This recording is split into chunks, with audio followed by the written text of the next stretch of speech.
The NCS event level project thing has been finished for a little while now, and I bet you were clamoring to hear what I think about it, and I thought it was, drumroll please, pretty good. I've seen some people complain about how the project could have been handled better, but in my opinion, we didn't need anything crazy. Just a bunch of levels by some cool creators with some sort of cohesion, and that's what we got. Also, just speaking to NCS and GD as a whole, I've been wanting that for years. So seeing a dedicated collab on top of most of the NCS library being in GD is still so insane to me. But yeah, I thought I'd rank all 12 levels from worst to best and rate them out of 10. Also, please remember, these are simply my opinions. You can have different opinions, and I'd love to hear them in the comments, but please, let's be civil. Let's get straight into this. Number 12, Boogie by CANT. If you're a casual GD player, I can see the smoke coming out of your ears, because how could a level that looks like this be the worst NCS level? But to me, this level is a prime example of everything that's wrong with the way 2 stars are made and the epidemic of what I like to call YouTube levels. This is not meant to be played, it's meant to be watched. More than half this level is completely auto, and the gameplay feels like it's there for the sake of making it a 2-star, which is sadly what most modern easy levels feel like. But I need to come clean about something. I'm not a hater of all YouTube levels. I truly believe that we need visually boundary pushing levels, even if the gameplay isn't perfect. For example, Force Quit by Blee is one of my favorite levels ever. Sure, a viewing experience is probably superior to the playing experience, but there still is value in playing the level for the first time. Trying to figure out what screen to follow in this part and being shocked by the fake death are both experiences you're not going to get by simply watching a Nexus video. But with Boogie, there's no value playing through this level yourself. Even visually, this feels like a brain rot simulator optimized to release the most amount of dopamine in every 11-year-old viewer's brain. Note how I said viewers and not players. There's barely any cohesion between each part, which, sure, may be intentional, but I'm still not a fan, and the only part I really like is this cute sketchbook part, which is way too short. And the sad part is that I may have even enjoyed this level if it was an auto, but the unfortunate reality is that it's not. This level is clearly well made, but it's definitely not for me. 4 out of 10. Number 11, Retrospective by Nixie. This is a decently pretty level with a solid atmosphere, but I have a number of issues with it. Let's start with the gameplay. While it doesn't feel like an afterthought like many design-focused levels today, it's just simply not that great. It feels very obtuse and wonky to play, but the biggest downfall with the gameplay is the lack of sight readability. The 2.2 mechanics are poorly incorporated, making it hard to predict what's going on. I'm not the biggest fan of the low gravity in the first UFO, but I think the most egregious example of poor 2.2 mechanic incorporation are the camera movements in the last 25%. It's always the worst when the hardest part of the level is at the end, but it's even worse when the end is the hardest to sight read. And I could already see the comments saying, "Oh, Uppy, you're just bad at this game. Any skilled GD player will be able to sight read that." But I implore you to step in the shoes of a beginner player. This is a 7-star, a level difficulty meant to be beaten by beginners to intermediate players without the use of practice mode.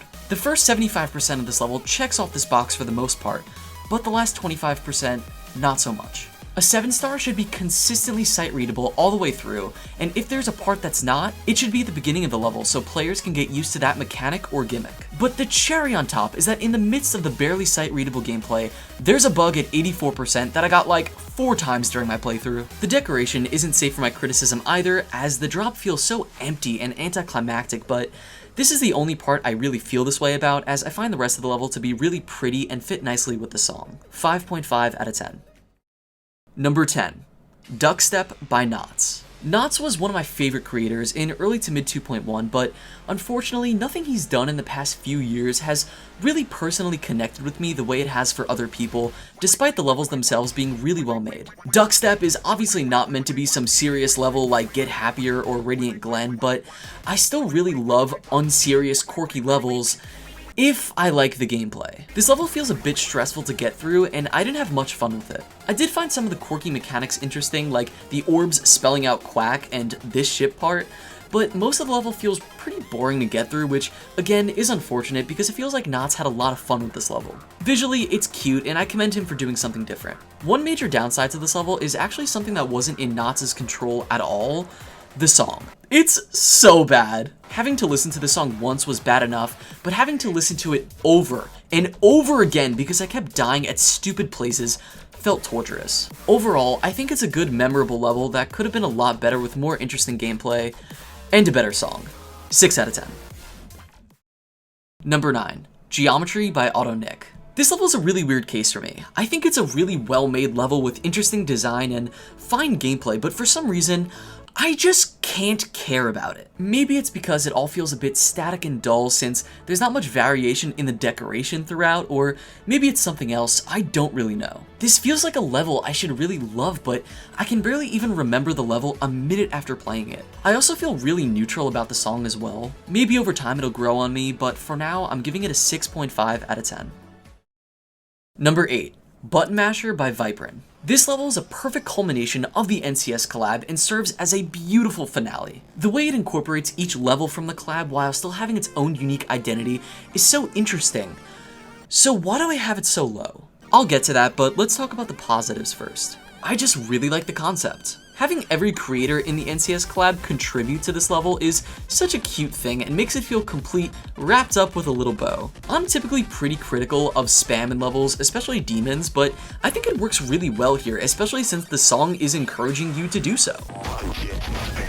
I think the dominant 2.2 block style, while nothing crazy, still works well on the level. I also enjoy most of the gameplay, especially in all the parts Subwoofer had his hands on. However, let me present to you one of the worst parts, not only in the entirety of this collab, but of recent memory.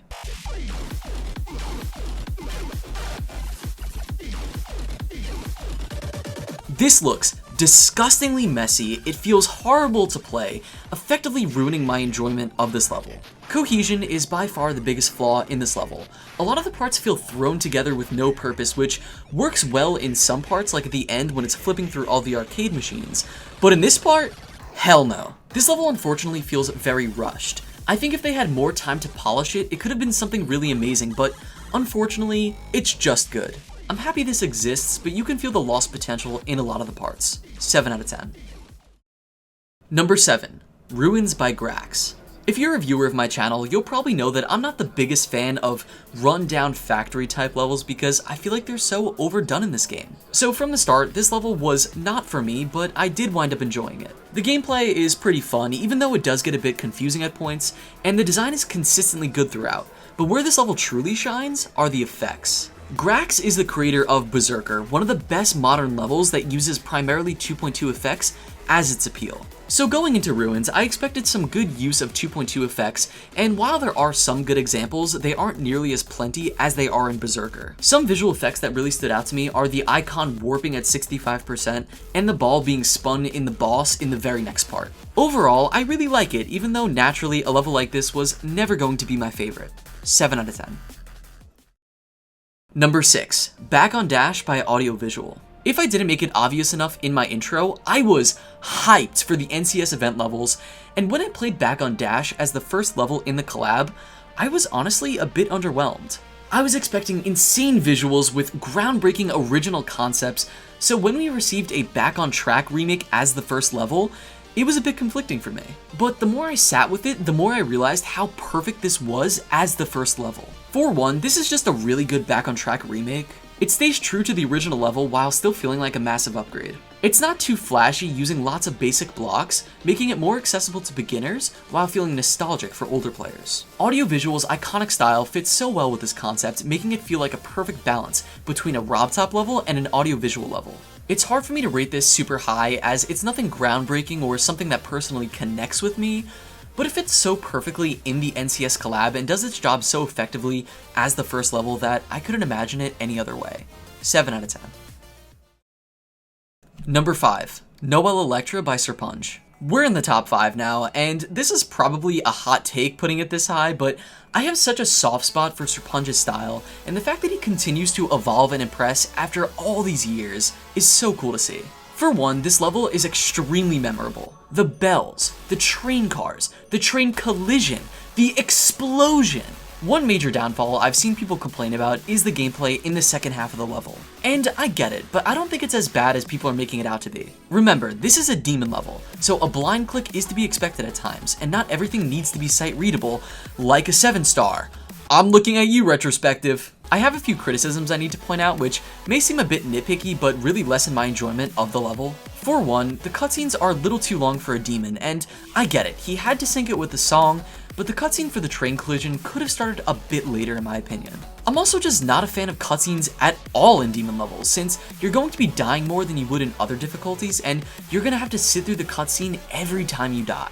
Some creators did a workaround where if you die, you don't have to sit through the intro cutscene again, and I think the most notable example is from Sir Punch himself in his level The Whale. If he used a similar mechanic in Noel Electra, I would have enjoyed it even more. Another thing is the fact the level ends at like 86%. And I don't mean the gameplay ends at 86%, I mean the level literally stops at 86%. One of the coolest things about 2.2 is the fact that you can stop a level in its tracks, but the unfortunate part is that it messes up the percent bar at the top. It's such a pet peeve of mine since I like to know how far you are into a level by looking at the percent bar. I was told there's no real way around this, so I hope RobTop adds something into the game to fix this issue, or creators find a workaround for this. The camera is a little wonky at points as well, with this part being the best example of this. I also don't really like the song remix unfortunately, but overall this is a really good level from a top tier creator, 7.5 out of 10. Number 4, Citadel by Subwoofer. I am a proud OG Subwoofer fan all the way back when he was Sky Turtle, being one of my all-time favorite creators. His mid to late 2.1 run was absolutely insane, and even though his 2.2 run hasn't been as good, many of the levels have still been solid. Citadel is a great addition to the Subwoofer levelography, despite not being as great as some of the levels he released in his peak. The design is consistent, fitting well with the song. The gameplay wanes at points, with some parts being better than others, but there's no part that's outrageously bad. I've seen some people complain about the gimmick at the end, and while it's definitely a difficulty spike, I actually really enjoy it, and I think it was executed really well. My favorite parts of this level design-wise are the outdoor portions, as they're so beautiful to look at. The last part is a bit rough in terms of gameplay, but I like the concept so much that I don't really want to criticize it all that much. Overall, a really solid level, 7.5 out of 10. Number 3, Cheat Codes by Whirl. One of my favorite parts about Geometry Dash, and the primary thing that kept me coming back to this game after all these years, is the music. I could wind up enjoying a bad level if I really love the song, and I could also wind up enjoying a level less if I'm not into the song, like Noel Electra and Duckstep. But if a level has an amazing song, and the level is really good, that's a match made in heaven, baby, and that's Cheat Codes. I really like this song. It fits well with not only the gameplay, but also the decoration. Everything feels so alive despite there not being that much movement in the foreground. Sometimes solid design carries, and you don't need a lot of flashiness to compensate. Some points of criticism: this part. While I still really like it, it feels a bit easy and simplistic. I think if it was a bit harder and more intricate, it would have made the experience better. But I think the biggest downfall of this level is the boss fight. I'm naturally not the biggest fan of boss fights, but I really enjoy a boss fight if it's done well, and unfortunately this boss fight is not that great. It's simply a matter of following this little ship through the level. Without the ship, this part would be too hard and no fun whatsoever. Visually, there's a really good sense of cohesion throughout, which I appreciate, but unfortunately, it makes the level a bit unmemorable for me. When there's not super distinct parts on the level, I tend to forget particular moments, but this level is so well made and fun that I can't let that hurt the score too much. 8 out of 10. Number 2, Backstreet Boy by Zoroa. So remember what I said in the last entry about the music? Yeah, take that and multiply it by 10. I don't know why I love this song so much, but I was humming it weeks after the level came out. And what Zoroa did here in terms of sync was amazing, using 2.2 features to accentuate the punchiness of the song. Each part is so memorable, fun, interesting. Even the gimmicks are great, for the most part. I really love this part in concept, and the execution was almost there, but not quite. Sure, there were jump indicators, but the flashiness makes it a bit tough to see what's going on, and I died in this part so many times in my playthrough. But I love how the camera is fixed to the player and the way everything is a silhouette. But honestly, my favorite part of this level is the last part. Not to throw cheat codes under the bus here, but one of the reasons I find this part a bit boring is how long we have to wait for the icon to come back to continue gameplay. In Backstreet Boy, the next level starts before you're even finished with the previous one. Conceptually, this gimmick is fantastic and is executed so well. I was never the biggest Zoroa fan before this, but now I definitely need to start taking him more seriously as a creator. 9 out of 10. Number 1, Skyline Part 2 by Pac. Pac is one of my favorite creators in this game for his ability to push boundaries, making really weird and abstract levels.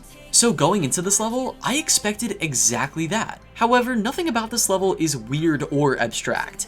It's a straight masterpiece. The design of this level, specifically in this part, is my favorite of any level in this collab. I really love the cityscape aesthetic here, from the subway to the skyscrapers. The subtle references like the Serpund reference and the Sputniks references were both super cute, adding to the charm. Oh yeah, and there's a part that looks like a JF level, so there should really be no surprise why I love it so much. And the big carrier for me is always the music. Is it a coincidence that my top 3 levels also happen to utilize my top 3 songs from the collab? Who knows, but what I do know is that music is a big influence on my enjoyment of a level, and this song makes me emotional. Alright, now onto some downsides. Clearly, this is a design and atmosphere focused level, especially in the first half, and there's not really anything special about the gameplay. While the gameplay is far from bad, it's nothing amazing. It's kind of just there and works well in the level.